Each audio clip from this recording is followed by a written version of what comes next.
শরীয়তপুর আজকে যৌথভাবে ভেদরগঞ্জ উপজেলার আশিনগরের এই ফিবা ফুড প্রোডাক্টস অ্যান্ড বেভারেজ কারখানায় এসেছি।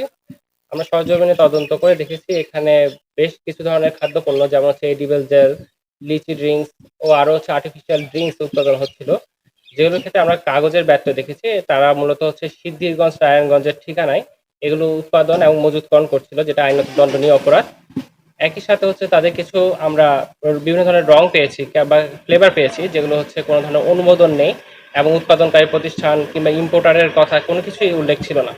এই মর্মে আমরা ধরে নিয়েছি এগুলো হচ্ছে যে অবৈধ পণ্য এবং এগুলো খাদ্য উপযোগী নয়। এবং এই ক্ষেত্রে আমাদের বিজ্ঞ ম্যাজিস্ট্রেট আছেন এখানে, তিনি ঘোষণা দিয়েছেন ওই ফিবা ফুড প্রোডাক্টসকে ১,০০,০০০ টাকা জরিমানা। মূলত হচ্ছে আমাদের এটা নিরাপদ খাদ্য আইন অনুযায়ী, খাদ্য আইনের ৩৯ ধারা অনুযায়ী, যেহেতু তার যথাযথ নিবন্ধন ছাড়া এই কার্যক্রমটি করেছে, এই ক্ষেত্রে এই সাজাটা ঘোষণা করা হয়েছে। আপনার নাম?